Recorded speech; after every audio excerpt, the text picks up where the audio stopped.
Amém, igreja, pode sentar.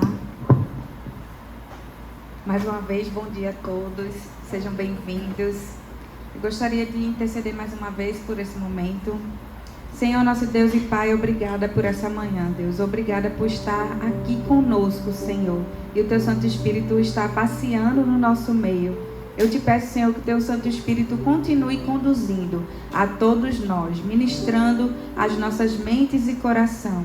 E que o Senhor possa manter a minha mente cativa à Tua palavra, para a glória do Teu nome. E no Teu nome nós oramos. Amém. Amém. Bom dia, gente. Queria aqui compartilhar com vocês. A gente tem vivido momentos muito especiais nesses últimos tempos na nossa igreja, na verdade. E a gente está muito feliz com essa série, porque ela fala muito do que a Bíblia diz, que é esse valor de estarmos juntos. E nesse período tão especial que a gente está em preparação para a Semana da Virada e para o Dia do Sim. E se você, algum de nós aqui ainda não disse sim à Igreja de Cristo, ou conhece alguém que você está levando a Cristo, esteja em preparação, procure algum líder de célula, para que a gente tenha uma grande festa, uma grande colheita nesse dia que está se aproximando. Amém?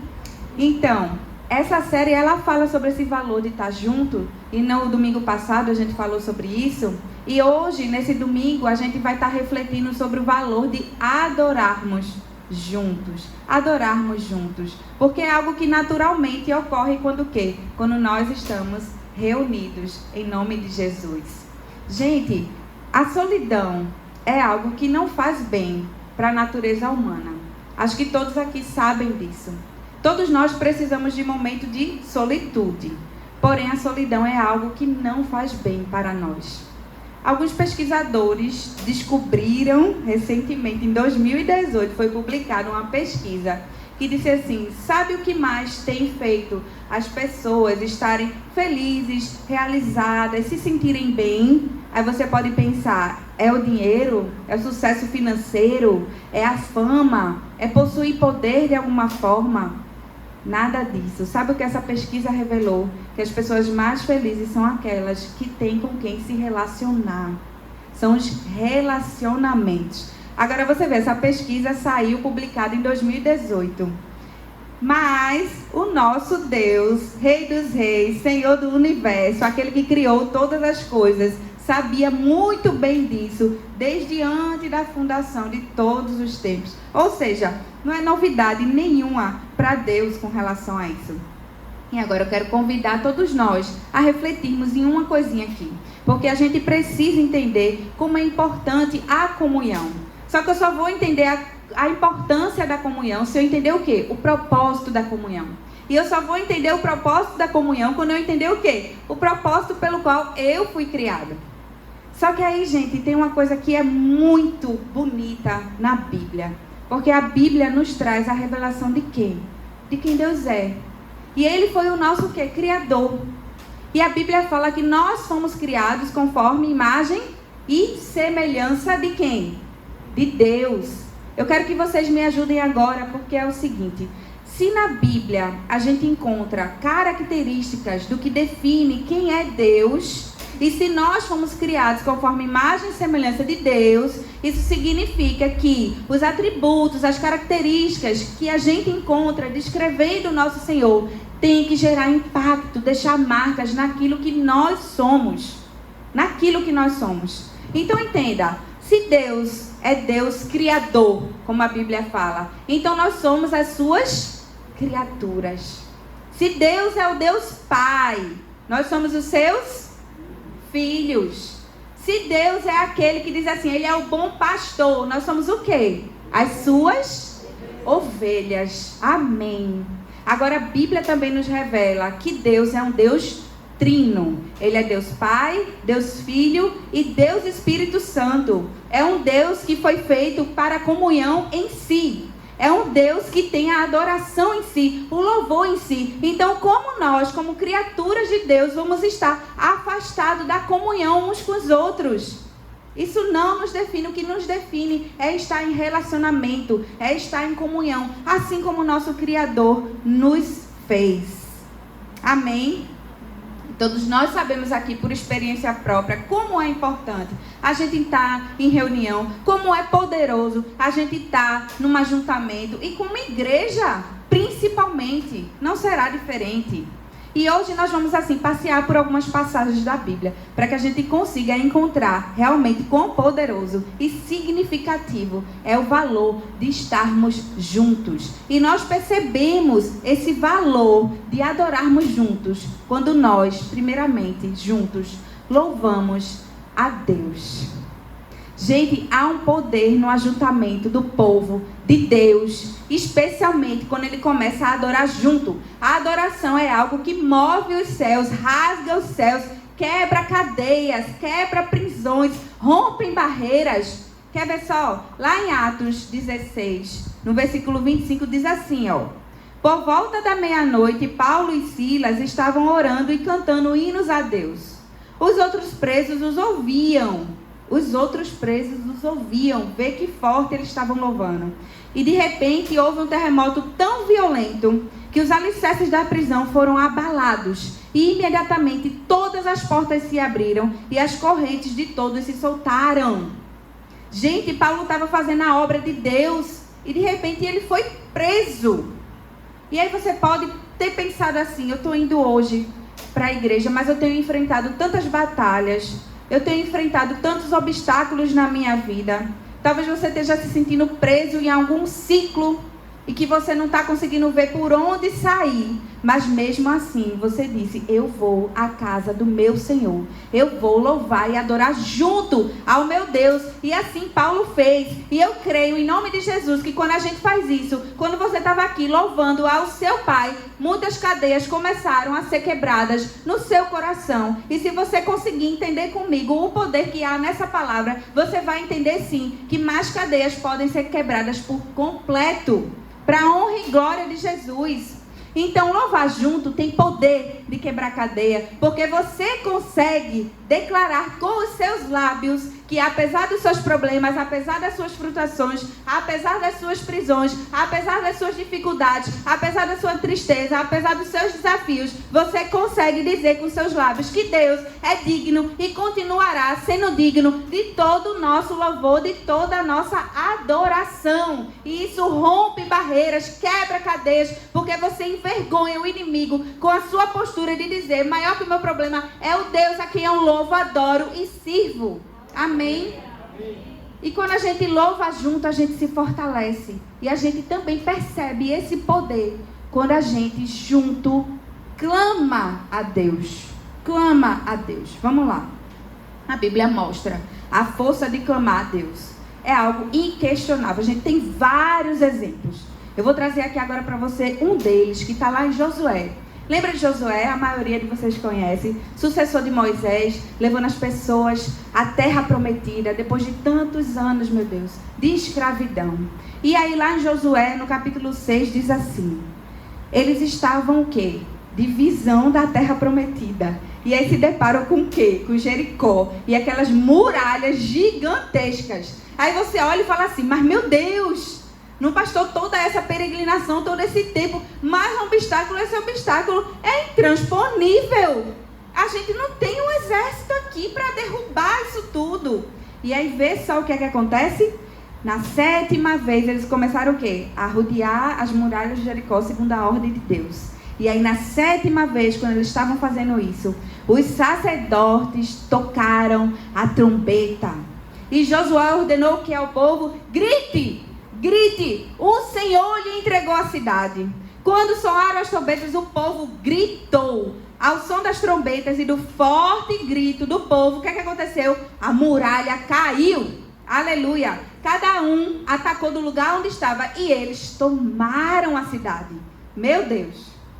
Clamar a Deus, minha gente, pode ser feito de diferentes maneiras. Às vezes você está aí quieto no seu lugar e você está clamando com fervor e intensidade. Às vezes você está gritando, como o povo fez lá em frente às muralhas, gritando e clamando a Deus. Não importa a forma como você vai clamar a Deus, mas que você perceba que há essa necessidade, que a gente não pode deixar de viver orando e clamando ao nosso Deus. Porque quando nós clamamos juntos, os ouvidos do Senhor estão inclinados para o seu povo, Quando nós clamamos juntos, nós ganhamos a identidade de corpo, de povo de Deus. E a Bíblia fala inúmeras vezes que os ouvidos do Senhor estão inclinados a ouvir as petições do seu povo, daquele que se chama por povo de Deus.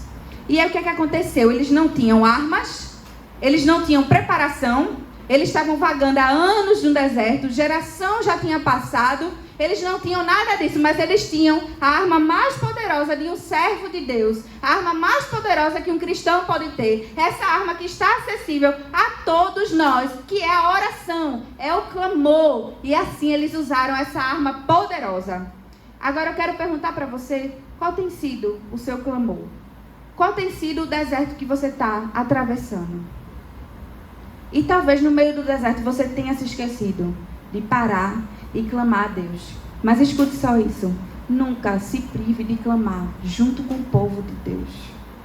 Nunca se prive de clamar junto com o povo de Deus. Todo momento de intercessão, em cada vez que você chega aqui, na casa do Senhor, aproveite com intensidade. Aproveite e declare: Senhor, eu não estou sozinho, eu estou junto com o teu povo, eu estou clamando a Ti, escuta a minha oração, eu pertenço a Ti, eu sou teu povo, eu estou na Tua casa, eu estou na Tua presença, Paizinho. Tem grande poder no clamor, no ajuntamento.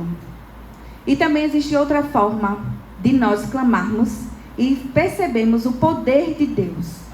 Isso só pode ser feito junto, que é quando junto a gente serve ao Senhor. Juntos servimos ao Senhor. A gente muitas vezes acha que a adoração é o quê? É a gente cantar algo.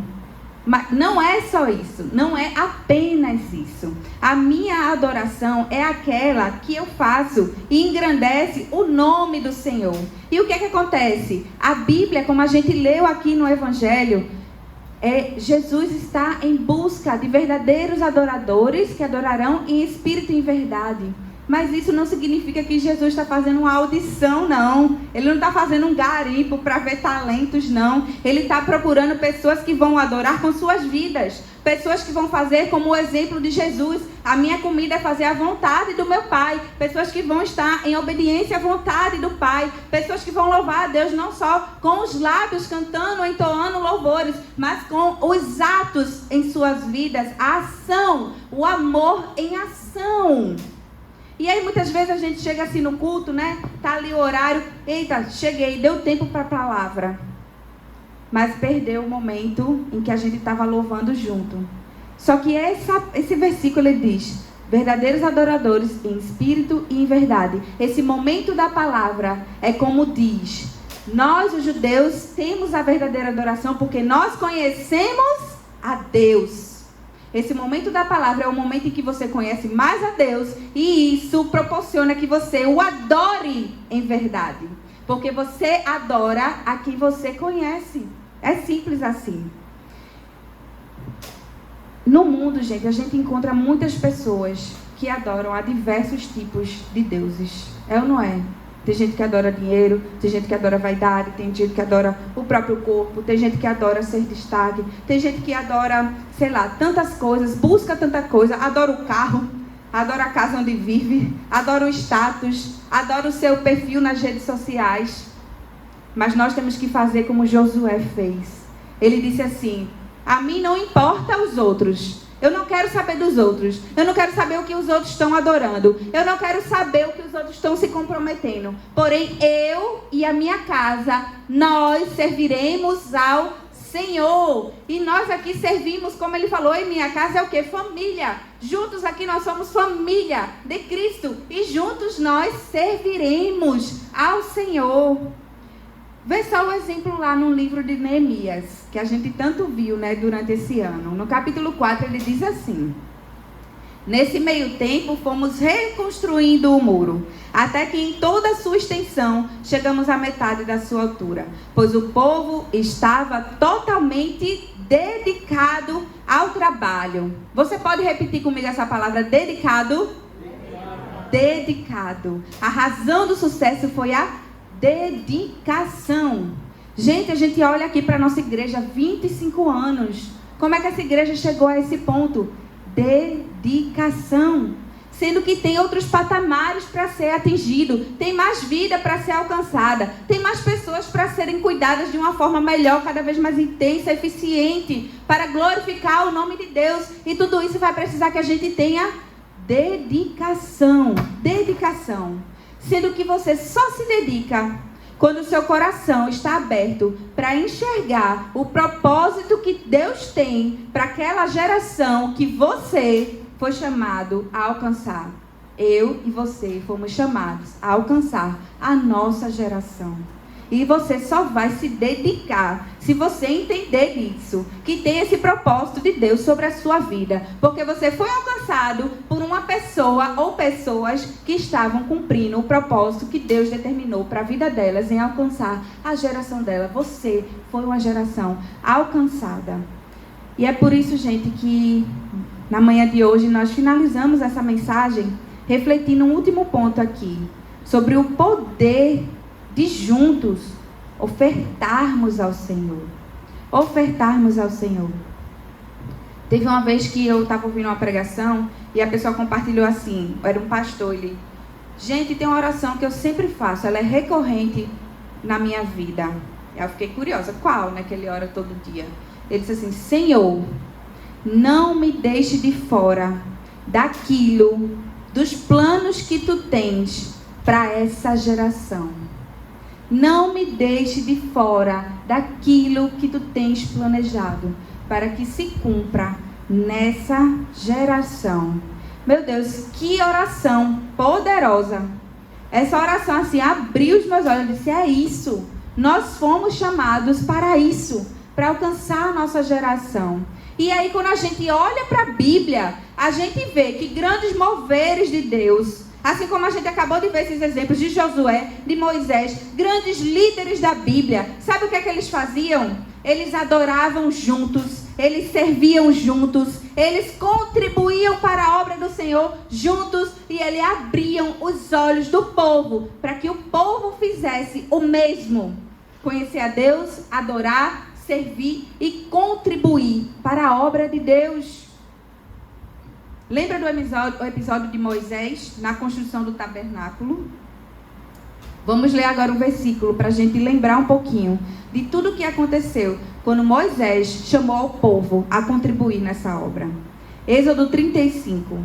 Falou mais Moisés a toda a congregação dos filhos de Israel, dizendo: esta é a palavra que o Senhor ordenou, dizendo: tomai do que tendes uma oferta para o Senhor, cada um cujo coração é voluntariamente disposto, cujo coração é voluntariamente disposto, trará oferta para o Senhor, ouro, prata, cobre, etc, etc. E veja o que aconteceu como resposta do povo, lá mais na frente no versículo 21. Todo aquele cujo coração moveu e cujo espírito impeliu, veio e trouxe ofertas ao Senhor para a obra da tenda do encontro, para todo o serviço, para toda a obra e para as vestes sagradas.